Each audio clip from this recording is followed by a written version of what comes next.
Hey, it's fantasy football time again, and what better way to start off and look at what you've got for your team or what you're doing for your team than to look at the lesser guys? Because the big guys, I mean, you're going to pick McCaffrey if you get him. You're going to pick Mahomes if you can get him. You're going to pick CD Lamb if you can get him. And you're even going to pick guys down the road, like Baker Mayfield or Justin Herbert or some of the others. But the big guys you really got to watch out for are those third, fourth, fifth, even sixth tier guys. And that's what I want to talk to you about. I'll tell you what, because running backs get injured. You may have a third string running back out there, but the first two guys are going to get injured at some point, or they're going to just maybe take a week off or whatever it is. But the bottom line is you need to know about the lesser guys, and the lesser guys are what I want to concentrate on. I'm going to take a couple of minutes, and I'm using a magazine. I'm using a cheat sheet, so forgive me if I'm looking down, but I've got my guys highlighted that I want to throw out to you, and I'll tell you who they are.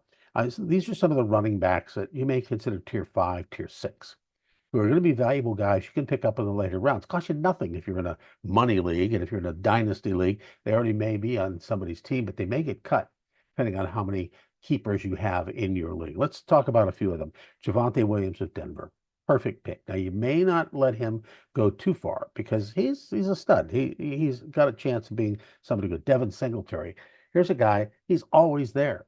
He may not be the number one, he may not be the number two, but he's going to play and he's going to get some shots. And the first two guys or their first guy up on the list gets injured, which happens, he's going to be in there. And touchdowns are a big thing with him. Brian Robinson Jr., not a bad pick. Tajay Spears, another guy you might like to have. Gus Edwards, guy scores touchdowns, and some of these guys catch passes. Again, these are guys who are going to play. They just not are going to be your starters every week unless later in the season they get hot and somebody in front of them gets injured. Another couple of guys want to look at Tyler Algieri. This is a guy, he's been around for a little bit.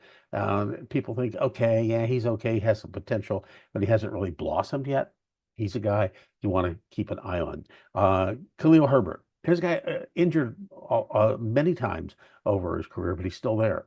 He's still playing for somebody, and he's playing for Chicago, last we heard. Now, Tank Bigsby, Jacksonville, maybe not a name you're familiar with, but obviously a good pick. Samaje Perine. Now, there's the two brothers that are the Perines in the league. Samaje seems to have the better numbers. He played with Cincinnati, and there's a guy that maybe, in his new surroundings, he'll be okay. He's got a shot. Justice Hill, another good guy to pick. Alexander Madison. You may not like him very much, but you know what? He's always there. He sticks around. He's been a number one. He's been a number two. And if he's a number three, he's still going to get some shots. A guy I've always liked is Jamal Williams.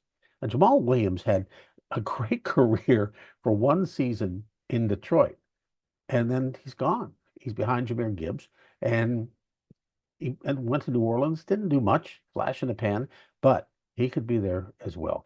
And the other guy is Cordarrelle Patterson. Now, Cordarrelle Patterson is probably going to go much higher, mainly because in leagues that they highlight the return teams and you get a touchdown. If he gets a touchdown, this guy's got more touchdowns than anybody in practically in history, as far as returns. So here's a guy you don't want to let him go too far. He's way down on the tier list, probably eighth tier, but he shouldn't be that low. He's a guy you may want to pick up. So that's the running back. We'll take a look at the wide receivers and the quarterbacks in another episode. See you next time.